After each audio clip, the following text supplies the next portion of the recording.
Welcome back to the thrilling crime-solving journey of Xu Qi'an in the Nightwatcher. Chapter 34. Xu Lingyue. I must repay my brother well. The clamor of the house echoed with chaos as Madame Shen fiercely reprimanded her nephew. Just then, the butler's voice broke through, urgent and sharp. "She's back, but do you need me to come greet her?" he said, practically stamping his foot. "Madam, Miss Lingyan has blood on her, and it looks like Miss Lingyue has been crying." The faces of the elders Xu and Xu Tan were grave. Xu Qi'an had yet to return, and it was clear something was amiss. Inside the house, a loud crash sounded, followed by the anxious voices of the older maids. "Madam, get out of the way!" Madame Shen shouted, lifting her skirts and rushing forward. Her expression was fraught with worry, tears streaking her face. When she reached the front hall, she found her husband cradling the unconscious child. The sight nearly knocked the breath out of her. "It's nothing. She's just sleeping," Xu Pingzi hurriedly reassured her, passing the child into Madame Shen's arms. "Take her back to her room." She held the child tightly, her eyes darting to her eldest daughter several times before she could convince herself that everything was fine. But she still didn't leave, choking on her words. "What happened? I was only gone for a moment." Seeing her distress, Xu Lingyue began to cry as well. With a heavy sigh, Xu Pingzi explained the events of that morning to his wife. When Madame Shen learned that Lingyue had been harassed by a cruel noble, her eyebrows shot up, anger flaring within her. And when she heard about how Lingyan had nearly been trampled, her face went pale, gripping her younger daughter even tighter as if she feared losing her forever.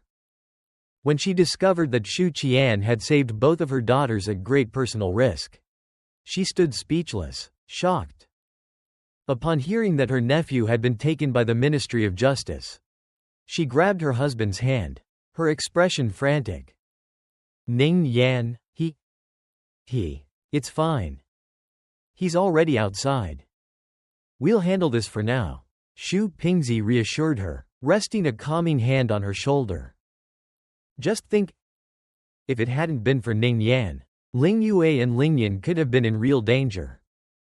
Yes, he can be headstrong at times, but he treats his family well. Would anyone else put themselves in harm's way for our daughters? You've always looked down on him, thinking it wasteful to raise him. You criticize him, saying he's just a nuisance. Yet, have you ever considered his feelings? Living off the family for over 20 years can't be easy. Doesn't he feel low in spirit? Women have such narrow views, only liking what sounds pleasant without thinking of others. Thank goodness this time he was safe. If he hadn't returned..." Madame Shen's tears flowed freely, her sobs echoing through the hall. She stammered, trembling as she buried her face in her hands. Xu Tan, who had always seen his mother as fierce and unyielding, stared in shock at the regret flooding her expression. Though he'd often called his brother derogatory names, deep down, their mother still cared for him. After raising him for nearly 2 decades, how could she not have feelings? Xu Pingzi shot a glance at his son, snorting softly. "If it were your mother's son who had gone out, he might have been bullied too, you know." Xu Tan blinked in confusion.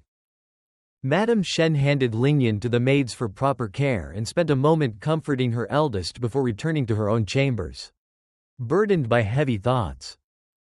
She surveyed the older maids sewing winter garments and suddenly commanded, "Lu Ya, reduce the number of robes for the elder and the second son by 1 each. When the eldest returns, we'll get his measurements." Lu Ya lifted her head in surprise, thinking she must have misheard. "Madam, have you changed your mind?" Madame Shen huffed. "Do you think I'm that kind of unreasonable aunt?" "Well, yes." The maids exchanged glances, sharing a silent understanding. Xu Qi'an departed from the observation tower, renting a carriage to return to the Xu residence, taking nearly an hour to arrive. While preparing to bathe, He noticed the wounds on his waist were nearly healed. He applied some ointment and headed to his study, grinding ink, jotting down several hundred characters related to chemical knowledge. Then, following his usual routine, he began to write in his journal. November 16th. Today is a memorable day. I've finally resolved to abandon the mundane and dull life of a wealthy idol. I need power. I need strength. I have a few ideas on how to achieve this. First, shift my path of cultivation to Confucianism. If I can gain the favor of two prominent scholars, I'm sure they would strongly support me. Much better than fumbling around this martial path on my own. Other transmigrators boast through poetry while I'll be using it as a bargaining chip. I must be the lucky one for being different. Second, try a bit harder to seduce Kai Wei into my bed. With the Minister of Justice backing me, even if I don't strive, life should flow smoothly. Third, sell a magical artifact from the Heavenly Law Bureau in exchange for a chance to open the Celestial Gate. The downside of the first option is the dread of facing the strict regulations of high school life again. And I'm not sure if I can even study. I'm nearly 20. It feels a bit late to change my path. The downside of the second option is the farewell to a life of leisure and the joy of exploring the world, a significant sacrifice indeed. The downside of the third is that a Qi refinement cultivator still can't stand toe-to-toe with a court gentleman. Besides, with no backing, it's tough to advance on the martial path. Just look at my second uncle. Stuck at the pinnacle of Qi refinement for years, prime example. For now, I must cling tightly to the Heavenly Law Bureau and the Yunlu Library. I have a hunch that the storm surrounding this tax incident isn't over yet. Dusk at the Xu residence front hall. Xu Qi'an climbed over the wall to second uncle's home seeking sustenance. In the courtyard, he spotted Xu Lingyan perched precariously in a horse stance, her small fist swinging left and right, exclaiming with exaggerated battle sounds. She wore a pink coat, wrapped tightly like a dumpling, her hair styled in a unique garlic bulb bun typical for little girls. "What's gotten into you?" he teased, giving her a gentle nudge on her rounded backside. Bam! She toppled forward, landing face first on the ground. "I'm training," she proclaimed indignantly, pushing herself up and planting her hands on her hips, puffing out her small belly in defiance. She glared at her older brother, eyebrows raised. "Are you trying to provoke me?" It seemed the events of the morning had cast a shadow over her little heart. At just 5 years old, she felt she needed to train in martial arts. "Exactly," Xu Qi'an replied, nodding. "Father always says, a single act of patience spares from 9 humiliations. That's called tolerance." "Tolerance." Yes.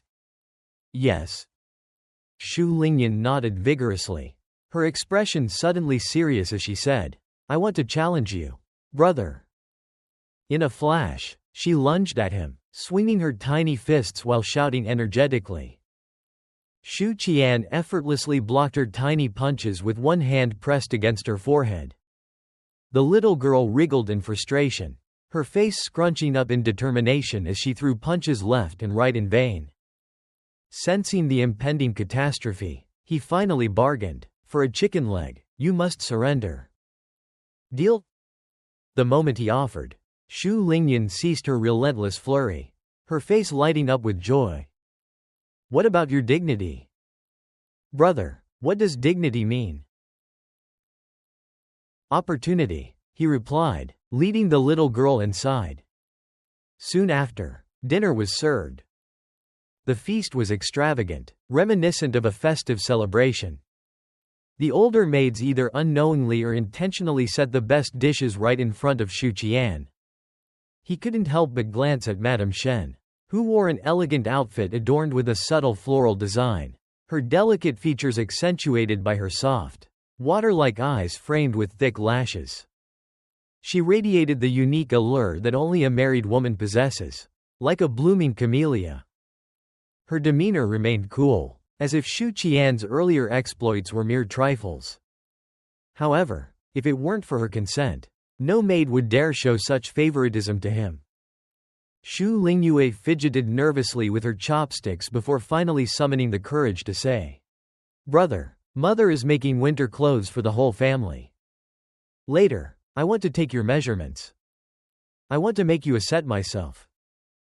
"Brother, dear goddess," Xu Qi'an felt a wave of weakness overcome him. His sister wore a stunning new outfit, embroidered with vibrant lotus blossoms and draped in a light golden silk with intricate clouds. At 16 or 17, she carried both the elegance of youth and endearing innocence. "Is that acceptable?" Xu Lingyue, her face flushed, couldn't bear the silence.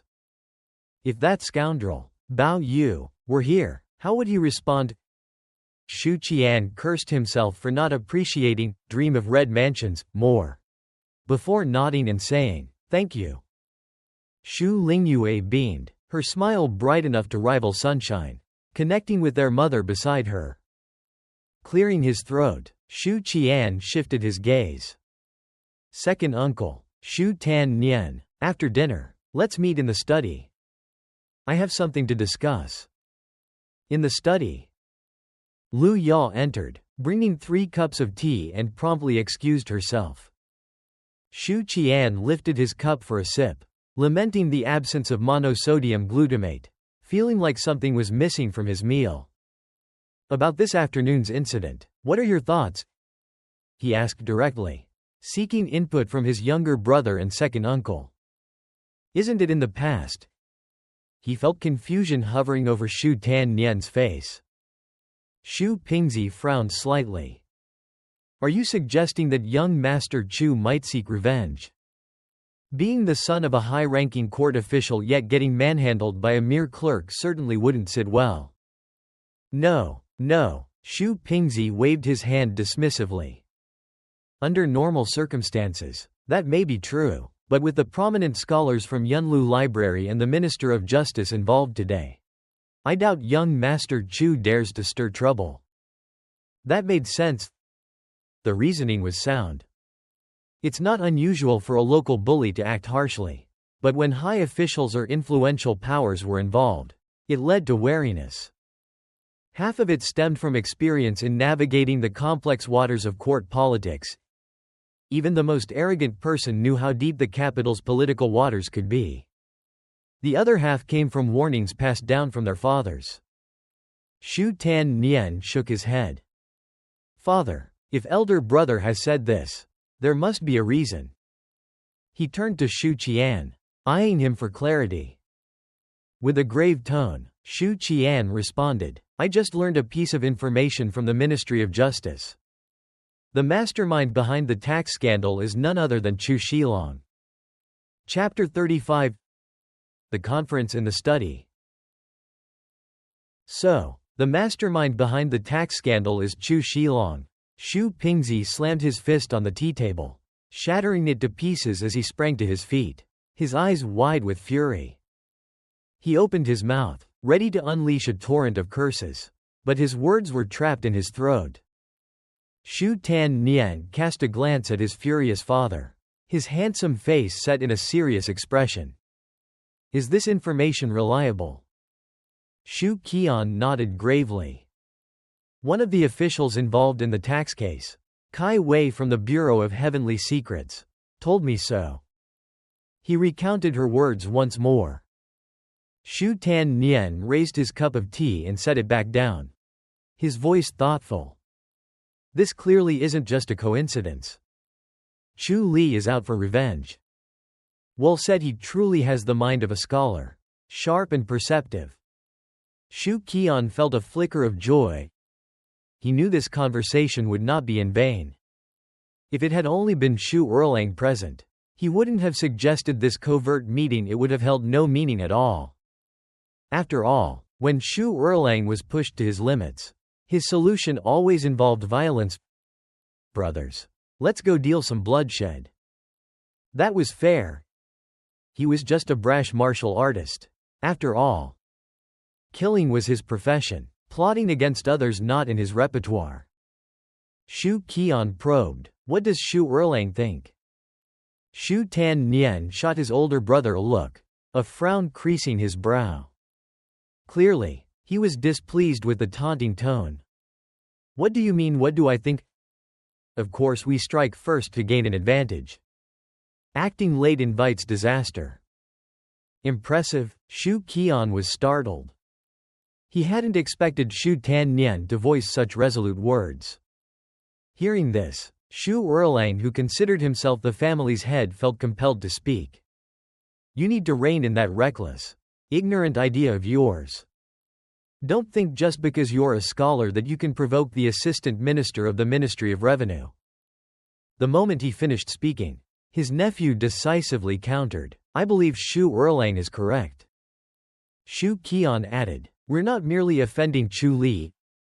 We're challenging Chu Xianping, the assistant minister. Perhaps Chu Li won't dare retaliate. But what about the assistant minister? We haven't just sabotaged his plans. We've injured his eldest son. Any man with a shred of pride would never let this slide.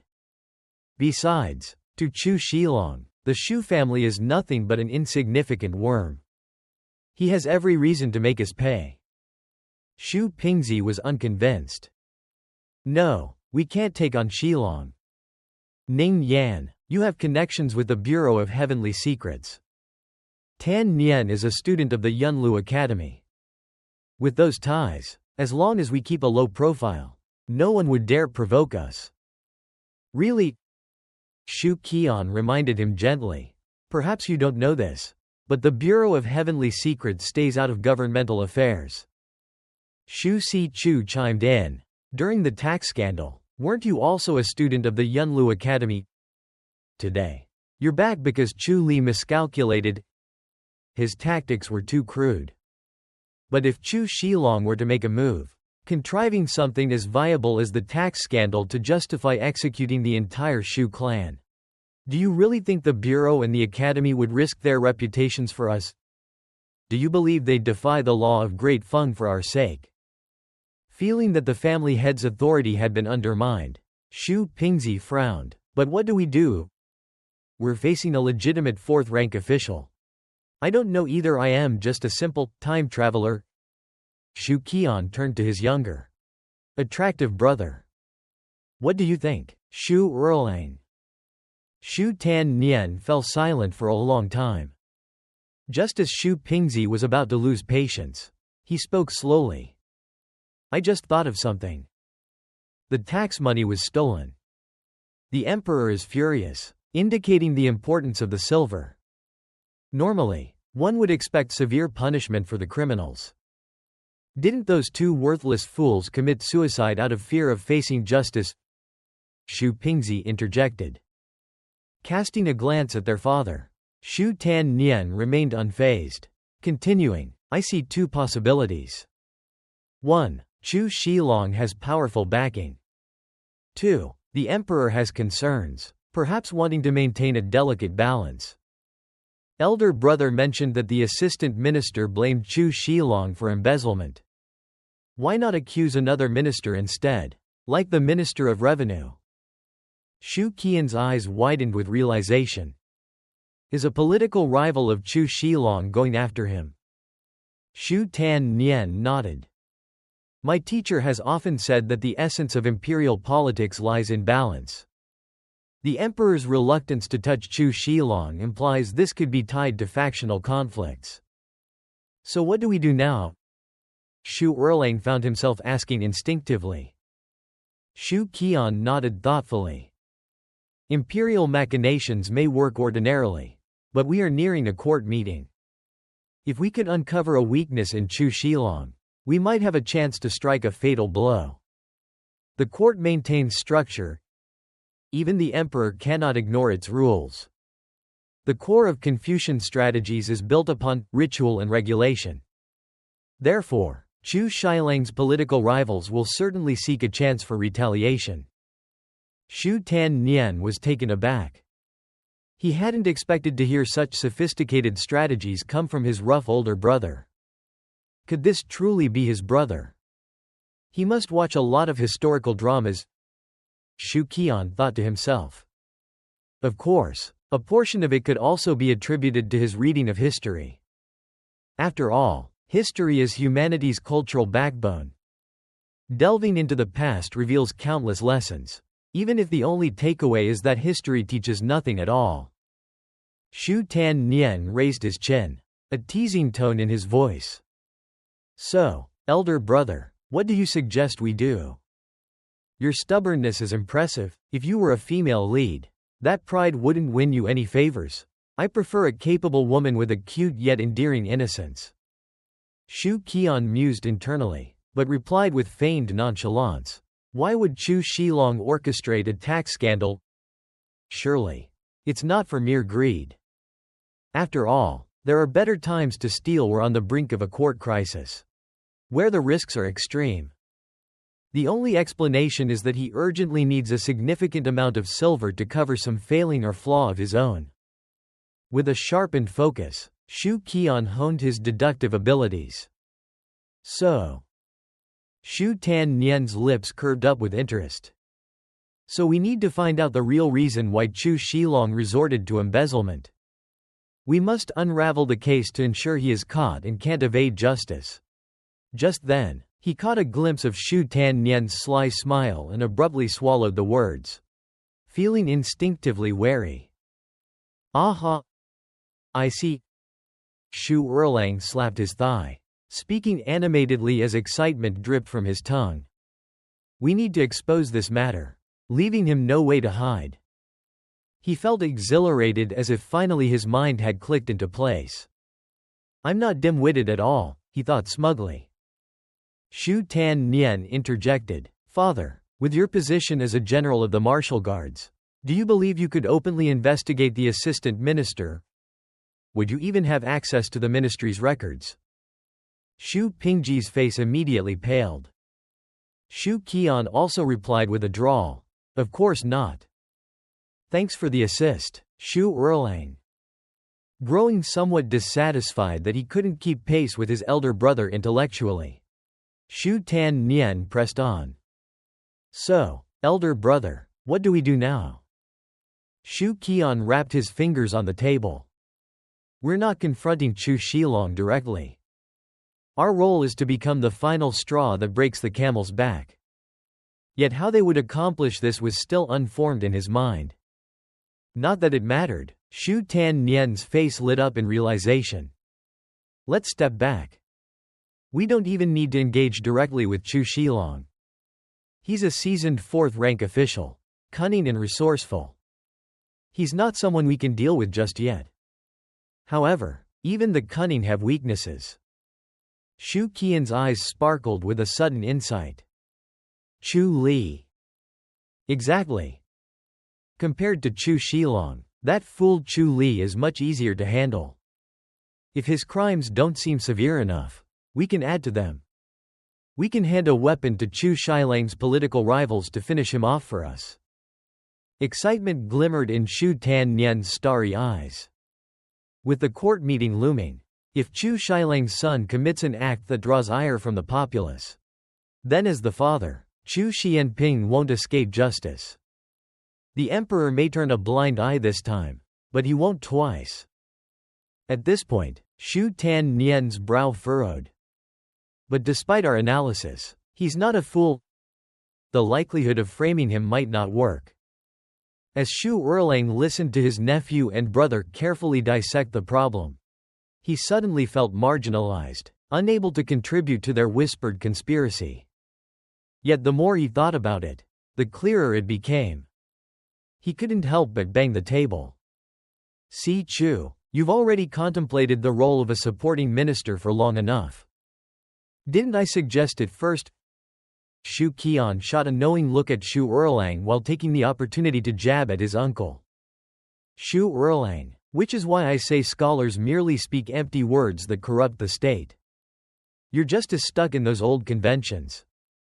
The corner of Xu Erlang's mouth twitched, retorting, Then please enlighten me, elder brother. Xu Qi'an answered calmly, I might not have a clear method, but I can offer a train of thought. Speak. Quickly, Xu Erlang urged. Thanks for listening till the end. If you enjoyed it, don't forget to subscribe so you won't miss the next chapter.